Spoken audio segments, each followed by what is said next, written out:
we will do a little bit of Parashat Shavua, but I thought maybe instead of doing the Halachot Shabbat, maybe we will do in those next classes in the name of the Chagim, because it says that 30 days before Yom Tov, before Chag, to deal with the halachot of the Chag. So there is like after when we get to the Rosh Hashanah, there's no time to prepare so much for Yom Kippur and for Sukkot. So if we do like in this time of Elul, a little bit of Rosh Hashanah, a little bit of Yom Kippur, a little bit of Sukkot, so people will come to the Chagim with more understanding. So I think it's worth it to make a little break with the Shabbat halachot, and after the Chagim we'll go back to Shabbat Bli Neder. Entonces, el rabino dice que vamos a ver un poco de la Parashat Shavua y que por esta ocasión vamos a cambiar de Halachot Shabbat, ya que está escrito que uno tiene que estudiar las leyes de las fiestas 30 días antes de las mismas. Y como es un poco complicado estudiar las leyes de Yom Kippur y Sukkot por la proximidad entre ellas, vamos a empezar a tratar de estudiar lo más que se pueda de leyes de Rosh Hashanah, Yom Kippur y Sukkot a partir de hoy. Y que es el nuevo orden a partir de hoy. Vamos a poner en pausa leyes de Shabbat y empezar con leyes de las fiestas. But I want to start with a little point that is very important and very relevant for people that are interested in Kabbalah and spirituality, that is in Parashat Shavua. And this is in Dvarim Yudchet 18.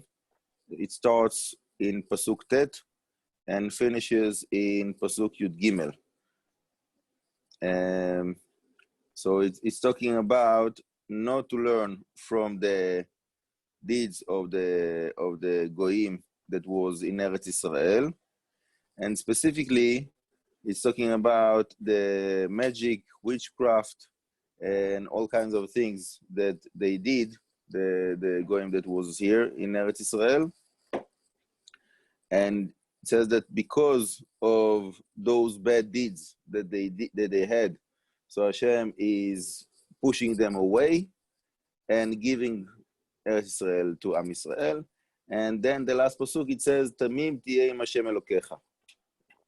That this pasuk is pasuk that they bring many times in the halacha, and I want to explain what does it mean. Entonces, el rabino antes quiere aclarar un punto que viene en Devarim 18 a partir del verso 9 al 13, en Deuteronomio 18, 9 al 13, que habla de que no sigamos las malas obras de los magos, hechiceros, que no eran judíos claramente, que estaban en Eretz Israel en ese entonces.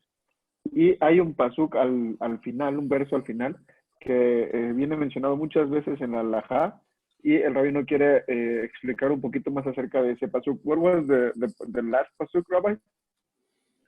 The last pasuk is pasuk Yud Gimel within parasha of Yud Chet.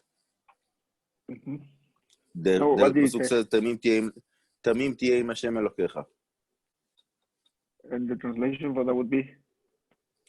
The simple translation is we should be innocent, or you should be whole with Hashem your God. Entonces, del pasuk del que quiero hablar es el 18:13 en Deuteronomio, que la traducción simple de eso es que uno tiene que ser inocente para con Hashem, o ser como uno auténtico para con Hashem. So, when we read the simple understanding of the psukim, so it seems some people understand it as if we don't need to deal with anything that is spiritual. It is not for us. We need to be just simple, without anything sophisticated, because anything that is sophisticated, anything that is spiritual, so it's contradict Tamim tiyeh im Hashem Elokecha. How can you be Tamim with Hashem Elokecha, like simple and just with Hashem? Now obviously there is a certain desire for everybody, all human beings, Jews and non-Jews, to have within their life something that is more than the physical, not only the physical. When people are living only physical, so they don't feel the content. They feel that they're missing something. So is that bad? Is that negative desire to have experience that is not only physical? Les explica el rabino que en estos versos parece ser que hay una como contradicción o una prohibición de querer meterse un poquito más a profundidad o interesarse por temas espirituales más profundos, ya que el último versículo de esta porción dice que uno tiene que ser simple para con Hashem. Entonces, el ser simple significa que uno no le importa más una vida espiritual, sino que se enfoca a vivir en la vida física. Pero la realidad es que la mayoría de la humanidad están en busca de algo más allá de lo físico, más allá de lo material, y buscan muchas alternativas dentro del ámbito espiritual. Y la pregunta aquí sería si es correcto que uno tenga este sentir, o no solo sentirlo, sino también perseguirlo y adentrarse en eso.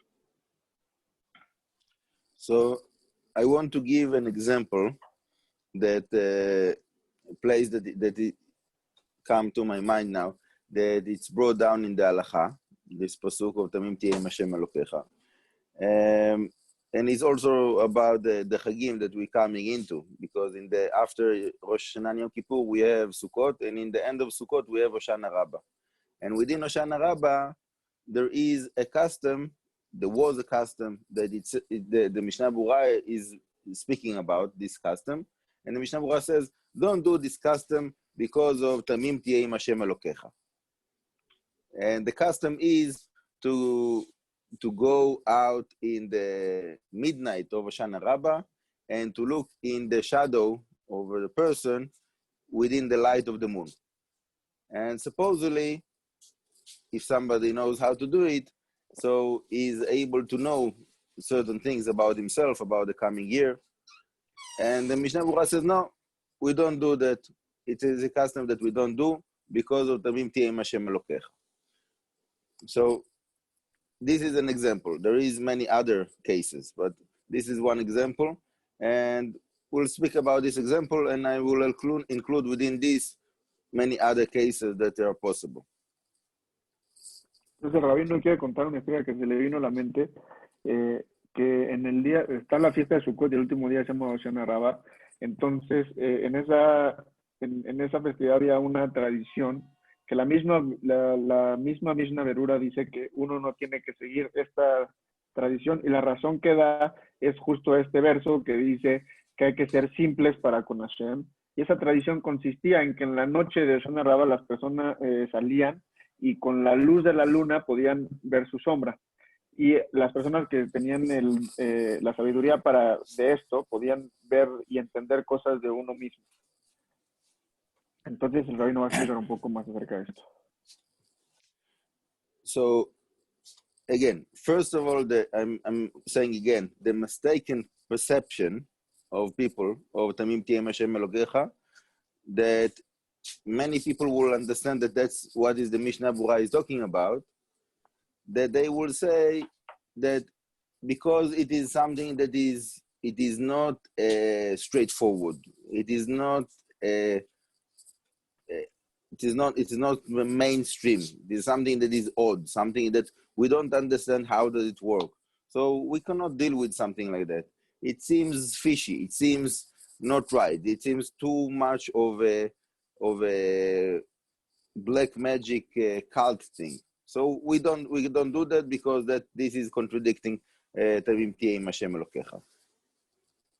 Entonces, el rabino explica que parte de toda esta contradicción o esta mala percepción que tiene la gente de este verso, inclusive aquí en este punto, como lo menciona, que la Mishnah Berurah dice que uno no hace ese tipo de cosas porque tiene que ser simple con Hashem. es porque la gente piensa que cuando la misma Rura o la alajá en general menciona este verso diciendo que uno tiene que ser simple, se refiere a que uno se tiene que abstener de prácticas o de costumbres que parecen ser raras, fuera de lo normal, que podrían rozar con magia o con hechicería.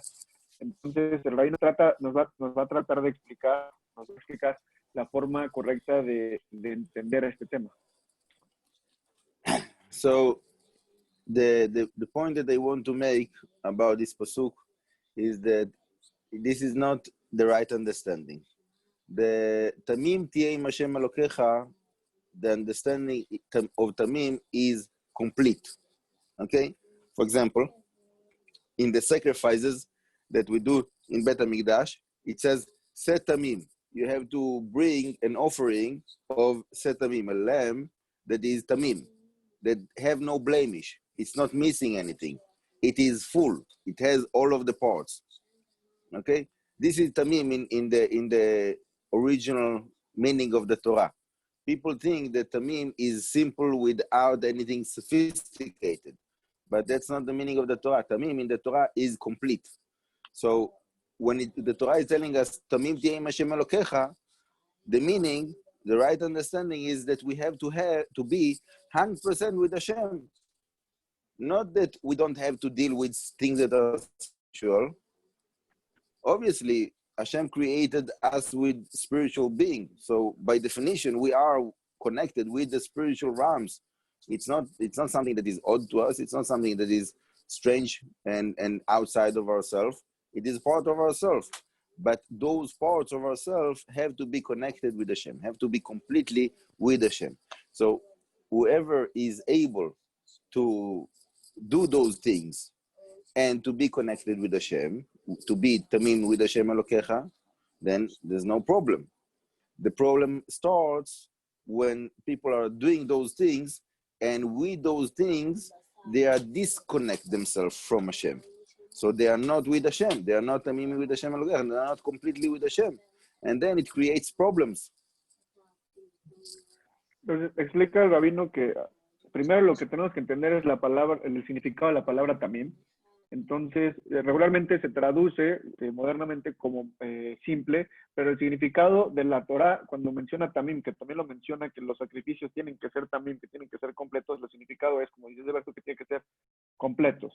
Entonces, entendiendo que se refiere a ser completos, se le da otro entendimiento, otra perspectiva a este verso.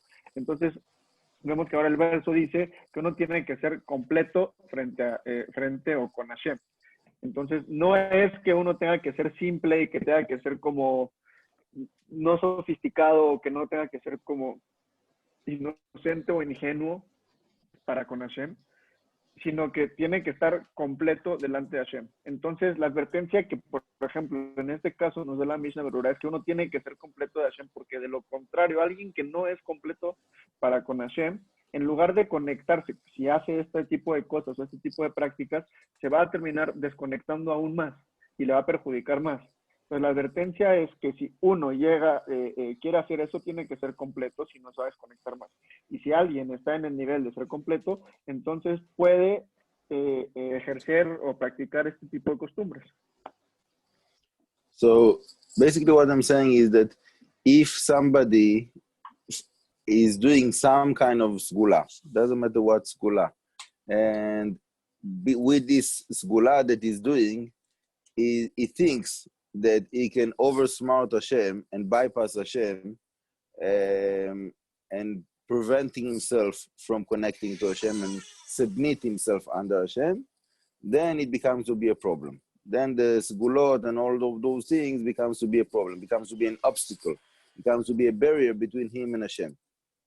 We have to know how to do those things and to be involved with spirituality and all kinds of things that are supernatural, and with the consciousness that it is part of serving Hashem. It is part of our connection to Hashem.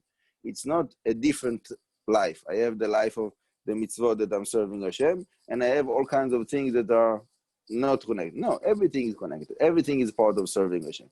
When everything is part of our connection to Hashem, So then it becomes to be, obviously, I'm not going into the halacha part of witchcraft and what is not allowed. There is things that are not allowed by definition. So there is things that are considered to be sins, but those things that are permitted, sgulot that are permitted, we can do them as long as we know that it is part of our connection with Hashem, and to express our connection with Hashem within those sgulot. Entonces, el punto que quiere realizar el rabino aquí es que cuando una persona quiere hacer una segulá, cualquiera que sea la segulá, y la persona piensa o entiende o lo hace como si fuera algo ajeno a Hashem o como una fuerza no conectada o que no está ni siquiera tan consciente de que todo viene de Hashem. Entonces, el hacer este tipo de segulá, por más simple que sea, va a ser perjudicial para la persona, lo va a separar más de Hashem, lo va a separar más de su avodat Hashem y no va a poder desarrollar nunca una conexión espiritual correcta. Sin embargo, si la persona sabe que la segulot y todo este tipo de actividades esotéricas, por así decirlo, son en realidad herramientas que podemos utilizar como medio de expresión para tratar de conectar o para conectar con Hashem, entonces es bueno hacerlas. Claramente el rabino dice que no está hablando de cosas prohibidas ni hablando de términos alágicos, sino que se refiere a todas las segulot que están permitidas y no se refiere a ninguna práctica que la halajá determine que es como brujería o hechicería. Sin embargo, a través de todas esas segulot, si nosotros tenemos desde el inicio la conciencia de que son solamente medios, herramientas o formas de conectar con Hashem y que todo proviene de Él y solamente de Él, entonces no hay ningún problema y al contrario se vuelven cosas positivas para nosotros. Pero si es lo contrario, entonces nos desconecta, la persona se desconecta y le va peor. I will finish with a little story that maybe some people heard me saying before, that a few years ago I got a phone call from someone that is a businessman or trying to be a businessman, that I know that this person he have a lot of spirituality in his life and so on, but he, except of all of the things that he does, he had a very, very strong desire for sgulot, and all the time he had like many sgulot in his pocket, on his neck. Everything was, and one time he called me and he said, "Rabbi, I have all of this sgulot. Nothing is working. I'm not all the business is not successful. I don't know what's going on. Something is not right." So I told him, "Please do me a favor. Take all of your sgulot, put it in your drawer, close the drawer, and go to the Bet Knesset, stand in front of the Aron Kodesh and say some Tehillim. You have to establish your connection with Hashem first. Then after you establish your connection with Hashem, then afterward you can add on top of that some sgulot that will boost it up.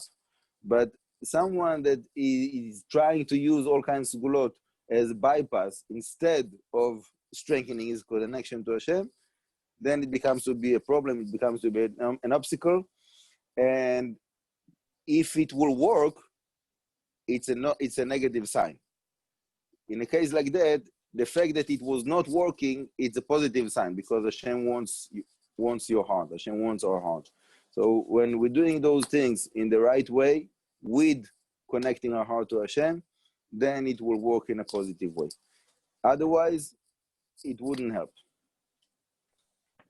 Entonces el rabino nos cuenta una historia de una persona que le llamó hace varios años, un hombre de negocios, o que intentaba ser un hombre de negocios, y le decía, rabino, tengo todas estas segulot, y era una persona que el rabino sabía que tenía cierto nivel de espiritualidad en su vida, pero que tenía esa inclinación por la segulot y que tenía segulot en el cuello, en la bolsa, en la bolsa del saco, en la bolsa del pantalón, en todos lados, tenía una segulot para cada cosa.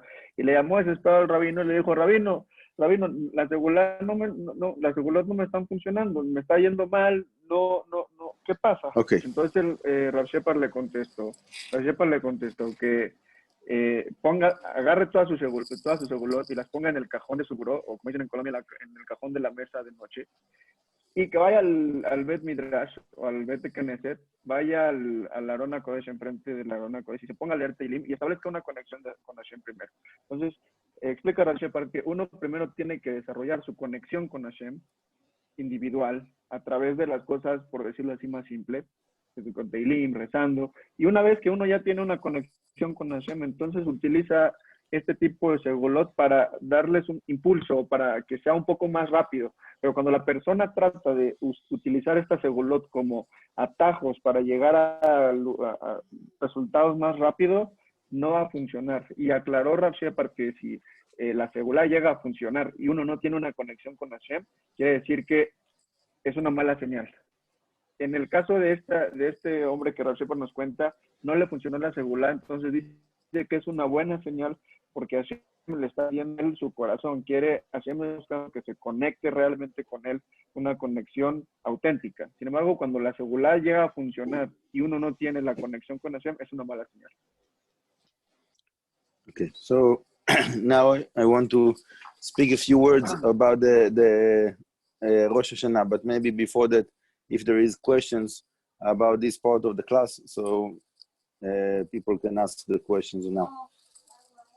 Entonces, el rabino quiere dar pocas palabras acerca de las leyes de Rosh Hashanah, pero antes quiere dejar un espacio para preguntas. Si tienen preguntas, pueden ponerlas en el chat o prender sus micrófonos y preguntar.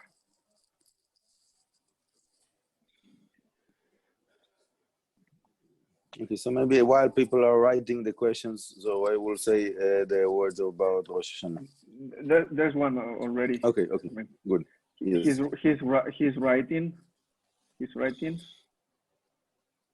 I guess he just said yes to pause you before you go into the Rosh Hashanah. Okay. I think it's one question he's writing. Maybe you can start and then I'll stop you when he writes the question. Okay, fine. So Rosh Hashanah, we know that the principle of Rosh Hashanah is judgment, right? The whole world, the whole creation goes into a mode of judgment. And everybody are scared from judgment. And also within the tefillot of Rosh Hashanah, we say many times, we're talking about fear, about experience of something that is intense, that is like judgment that we know in this world, but the big judgment.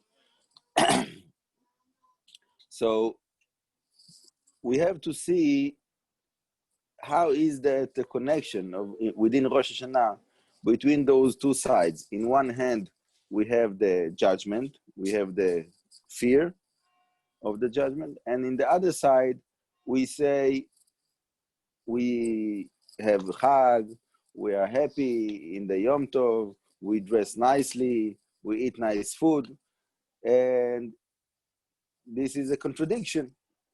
If you somebody that you have fear and you have all kinds of things that he's afraid of, so how can you eat? How can you be happy? You're all overwhelmed with the fear of the day. And this is in Rosh Hashanah we have a certain balance between two sides. That is the fear of the judgment in one hand, and the love of us to Hashem and Hashem to us, that we trust in that relationship. We trust in the way that Hashem is with us, and in that side of the trust, so we don't have fear because we're trusting Hashem. So this is basically the quality of Rosh Hashanah, and I want to start with this point to explain this point. Entonces, ahorita hago las preguntas que tienen, pero antes voy a traducir lo que dijo el rabino, y es que Rosh Hashanah es como todos lo sabemos, es el día de juicio, y la gente se atemoriza porque el día de juicio, cómo nos va a ir, es un día, inclusive en los rezos, se habla de tener miedo, de tener temor en ese día, pero también al mismo tiempo es un haj, es un día de fiesta, nos vestimos con ropas elegantes, hacemos seudot, entonces es un día también alegre. Entonces esto suena como una contradicción. Entonces el rabino quiere establecer su punto, el punto inicial en esa contradicción en la que es tanta nuestra confianza en Hashem que y nuestra conexión con Él, que el hacerla, que nosotros, a pesar de que es el día del juicio y a pesar de que hay cualidades muy difíciles en esos días, nosotros hacemos una fiesta y estamos, por decirlo así, tranquilos, y con eso quiere empezar el rabino. And now we have the question. He wrote it into the private text, so I don't know if he wants me to tell the name, but maybe you'll get the question.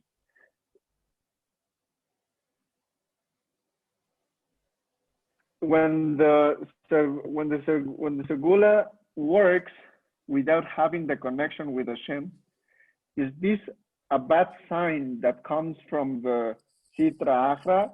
And what would be the damage of that segula actually be working?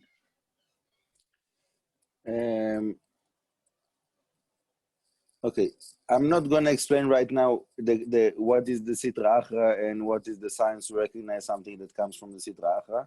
It's not the time for that.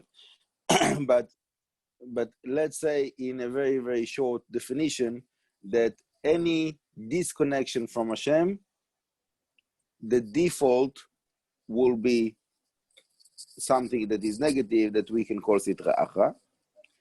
And the result is that it leaves the person without the connection. The positive aspect of something that is not working when it's not done right is that we know that there is a problem and then we need to fix the problem. When we feel that everything is working, everything is fine, so there's no reason for us to change. So the wicked people, that they are not trying to connect with Hashem, so they have an illusion as if they are able to live their life without Hashem. And the righteous people, when there is something wrong, so Hashem is making them a stop sign. You cannot continue like that. You have to reconnect with me.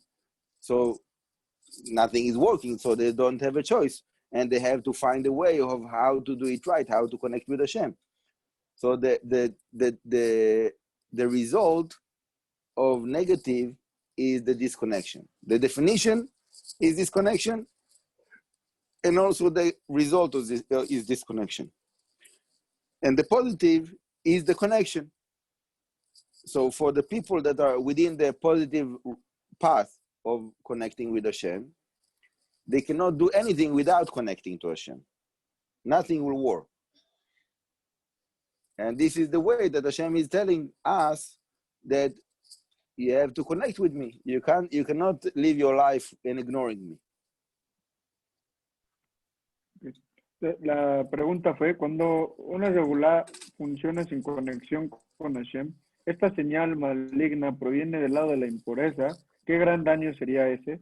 El rabino explica que cómo distinguir cuando algo viene del lado de la impureza y cuando no, es un tema por sí solo que no quiso ahondar en él, pero explica que es muy simple. En la pregunta está la respuesta, por decirlo así. Dice que cuando una persona tiene resultados porque está desconectado con Hashem, el resultado es que también está desconectado con Hashem. Esto significa que cuando hay una persona justa, un tzadik, y algo no le sale o está teniendo obstáculos en su vida, quiere decir que Hashem le está llamando la atención y le está diciendo, necesito que te conectes conmigo, te estás desconectando, te estás alejando en X situación o algo así.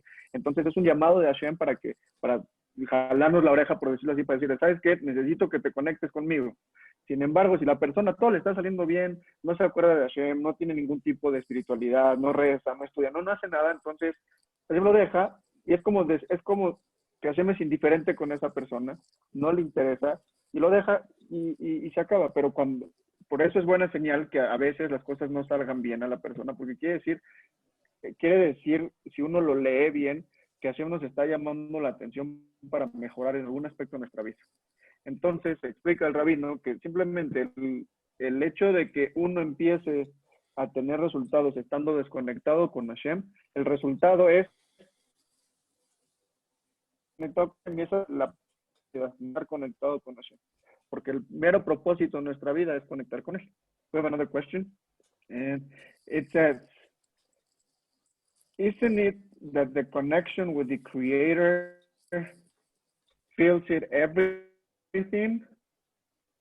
And in this case, what would we need as a gula, or why to use them?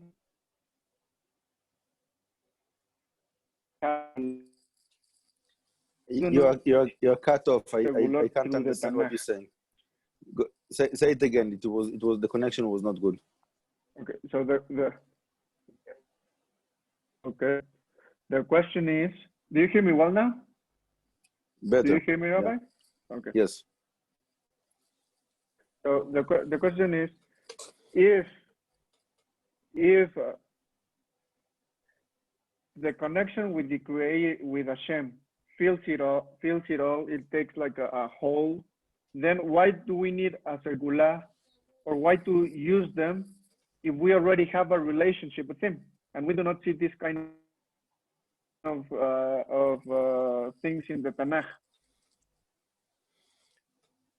Okay, it is a good question, and it's true that when we have the connection that is complete, so we don't need anything else. When the connection is 100%, so we don't need anything else. And we see that many times in many stories of tzaddikim, that they live their life without any need of extra skulot.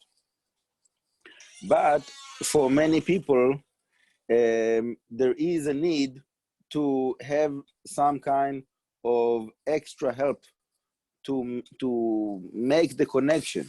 Okay, so the right approach for the sgulo, that's the meaning of the shiur, is not instead of the connection, is to help the connection.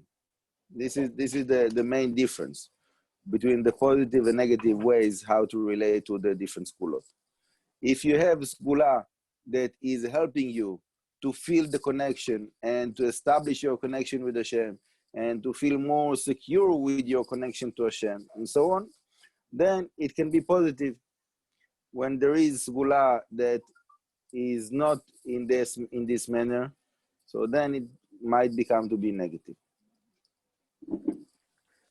Explica, perdón, la pregunta fue, ¿acaso la conexión con el Creador no lo llena todo? ¿Para qué necesitar de segulot o para qué hacer uso de ellas cuando tengo una relación estable con el Creador? Eso no se ve en el Tanaj. Y el rabino dijo que es una muy buena pregunta. Sin embargo, esta solo aplica cuando uno realmente tiene una conexión completa con Hashem.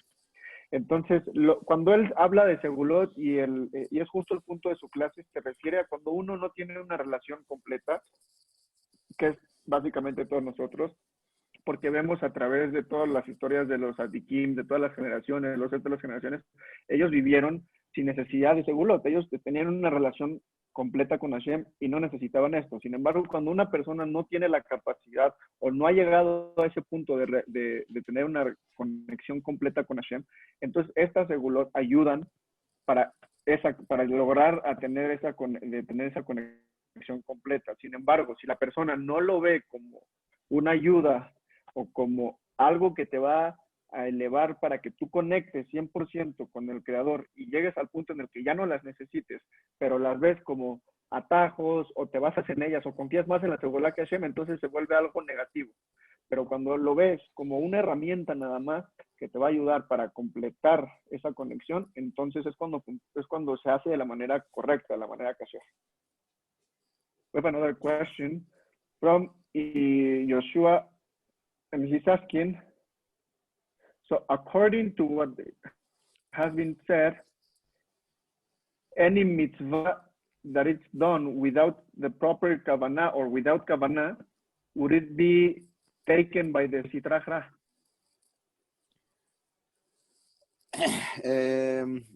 Okay, this is a very big statement. Generally, my way is not to come up with statements like that. but there is a point. There is a point like that. He posted as a question, not as a statement. Yeah, I understand. So I'm saying I don't want to say yes, but there is something about it. Okay, it's not 100% positive, but let's put it this way. There is a possibility of making a mitzvah with wrong intentions that it will go to the Sitra Achra. How much wrong intention it should be that it will go to the Sitra Achra, we will leave it now as an open question, okay? But there is a possibility like that, theoretically. When someone is doing things really wrong, it's possible. It's possible to get even to that. The definition of mitzvot is to make the connection. So when someone is doing the mitzvah without intention, it doesn't go to the Sitra Achra. But when he's doing not without intention, he's doing with intention, but with wrong intention, then there is a point like that. And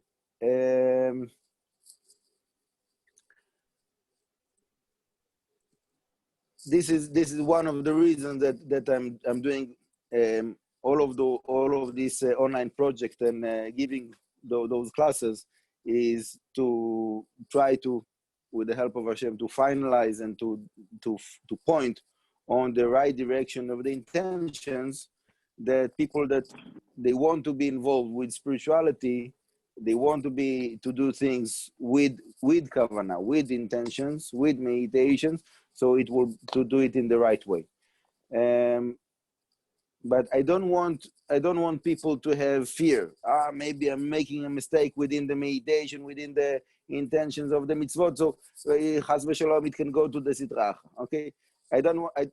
I'm generally not speaking about the Sitra Achra because it's, for me, the fear itself is something that is negative and it is connected to Sitra Achra. So I don't want to give over fear. I want to give over inspiration to connect to Hashem. So when you're doing the mitzvot and you have, first of all, the foundation, intention, to connect to Hashem, then other intentions that you put on top of that from the teachings that I'm giving or that you're receiving from other sources, if it is positive sources, so then it can boost up and build up the spiritual meaning of the mitzvot that you do in the right direction. And this is what I'm trying to do here. Okay. La pregunta fue, según esto, entonces, cualquier mitzvah sin kavanah será también jalada para el Sitra Achra. El rabino sí supo que era una pregunta, entonces, pero lo tomó más como una frase. Entonces dijo que es algo muy fuerte de decir, pero que tiene cierta verdad dentro de lo que dice. Sin embargo, que no es tan simple como hacer una mitzvah sin intención, porque el simple significado de la mitzvah es cumplir con el mandamiento, y no dice qué tipo de intención tenemos que tener. Pero cuando la persona hace las mitzvot con malas intenciones, seguro que se va para el Sitra Achra. ¿Cuánta mala intención uno tiene que tener? El rabino lo deja como pregunta abierta, pero sí hay un concepto como tal. Regularmente al rabino no le gusta hablar del Sitra Achra, que es el lado oscuro, el otro lado, porque genera miedo. Y el mero miedo es también una herramienta que usan para conectar con eso. Cuando la persona tiene miedo de no caer en Sitra Achra, es una forma de conectar para caer ahí, ¿me explico? Entonces, parte del proyecto, de la razón por la que el rabino está haciendo todos estos proyectos en línea y está difundiendo todo esto, es para que la gente no tenga miedo. O sea, si la persona dice, entonces no voy a hacer esta meditación porque si me equivoco si me equivoco de intención o si no hago correctamente, se va a ir para el otro lado o va a ser negativo para mi vida. No. Es el rabino que primero lo que uno tiene que hacer es hacer las mitzvot con la intención básica. ¿Cuál es? Cumplirlas para conectar con Hashem, cumplirlas porque Hashem dijo, y las cumplo porque Hashem dijo y quiero conectar con él. Y ya, lo que uno vaya poniendo encima de eso, que esté basado en las enseñanzas que nos da Rav Shepard, en las enseñanzas que la persona pueda adquirir de otras fuentes, que sean fuentes kasher, que sean fuentes positivas, pues lo único que va a hacer es ir aumentando en su espiritualidad y poder conectar. Y esto es todo el objetivo de Rav Shepard con sus proyectos, es ayudarnos a darle un sentido mayor en nuestra conexión con Hashem y no hablar de cosas negativas, no hablar de miedo, no hablar del Sitra Achra, sino enfocarnos en lo positivo, en lo que sí hay que hacer y en cómo sí hay que hacerlo para no caer, porque el hecho de ya tener miedo ya te lleva a conectarte con el otro lado. We have another question also from Yeshua, and he's asking that what's the reason that we do not say the name of the sicknesses? What would be the source of that? Okay. We spoke about it before, about a couple of weeks ago, and I explained that when there is something negative and we give it a name, even though it is a name that we came up with, we are making the connection between this name and this negative thing. So to say over that name, it in a certain way, it is like saying a name of a negative angel in a certain way. It's not exactly, but in a certain way. So like we don't say the names of negative angels, so there is rabbis that are very, very strong about not to use the name of diseases, not only this virus, also other diseases. So the reason is it's not that when we have the ability, we have the connection, we have the strength, we have the possibility of making the connection between spiritual identity and words that we're using. Okay, so to not to strengthen this spiritual essence of the virus, so there is rabbis that are recommending not to say over the name. It is not a prohibition. It is not halachic prohibition.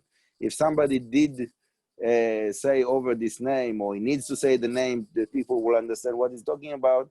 So it's not a prohibition. It is allowed to do it. But there is rabbis that are strongly recommending not to do it if it's possible. Okay. La pregunta fue, ¿por qué razón no decimos los nombres de las enfermedades? ¿Cuál es la fuente? Y el rabino explica que, bueno, se habló de eso hace un par de semanas más o menos, y dijo que el sistema de decir el nombre de la enfermedad es como hacerla tangible, por así decirlo. Entonces explica que cuando uno dice el nombre de un ángel negativo, lo llama. Entonces, que en cierto aspecto se parece el darle nombre a estas enfermedades y mencionarlas es como, en cierto aspecto, no completamente, llamar al ángel negativo para que venga. Entonces, explica el rabino que nosotros como humanos tenemos la capacidad de darle identidad espiritual a algo físico. Entonces, muchos rabinos recomiendan no mencionar los nombres de las enfermedades, y ahorita aplica con el virus que hay ahorita, para no darle fuerza a esa identidad espiritual y no como crearla más grande. Pero clarifica el rabino que no es una prohibición halágica. Si uno no tiene que o se ve en la necesidad de decir el nombre de la enfermedad para que la gente lo entienda, lo puede decir. Pero los rabinos recomiendan, y sobre todo ahorita con la pandemia que hay, no mencionar el nombre para que no se vuelva una realidad en nuestra vida, y darle más fuerza de la que ya tiene. ¿Hay más preguntas? Okay. I basically finished my time. I need to go. So we will go back to the subject of Rosh Hashanah Bezrat Hashem next week. I want to finish with a blessing that we will have the right understanding and the right approach of how to connect to Hashem in all of our life, in every moment of our life. in all of the things that we do, spiritual, physical, emotional, that we will have the privilege that the light of Hashem will fill all of our life without any barriers, without any obstacles. And then the definition of that is that everything is positive. There's no space for anything negative. And this is the redemption. This is the real redemption. When we are filling our life and the world with the connection and the light of Hashem, then this is the revelation of the kingdom of Hashem. So Bezrat Hashem, I give myself and everybody else that are listening this blessing, that we will have the privilege to experience that in every moment of our life, and to see that all around us in the life of other people around us, Bezrat Hashem. And now in this month of Elul, that is the closer of the whole year, it is the time to do that. So please Hashem, help us to find this way to connect to you in the right way. Bezrat Hashem. Amen. Ken Yehi Ratzon. Amén, amén. Entonces, el rabino nos manda una bendición en la que tengamos el entendimiento adecuado y la perspectiva adecuada para conectar con Hashem en todo lo que hacemos, en toda nuestra vida, tanto en lo físico, en lo físico material como en lo espiritual, que tengamos el privilegio de que la luz de Hashem nos llene sin barreras, sin obstáculos, y que realmente llegar a ese punto es la verdadera redención. Que tengamos el privilegio de experimentar esto en nuestras vidas y en las vidas de las personas que nos rodean, y justo ahora en el Elul es el momento indicado para hacer eso, y le pide a Hashem que tengamos el privilegio de poder llegar a ese nivel. Shabbat Shalom Mevorach, Chodesh Tov Mevorach. Thank you very much for Shabbat Shalom Mevorach. Baruch Hashem. Blessings from Yerushalayim.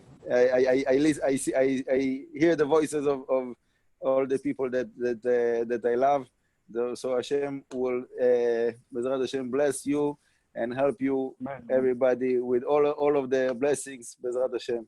Bracha v'atzlacha. Chodesh Tov and Shabbat Shalom. Amen. Amén. Chodesh Tov.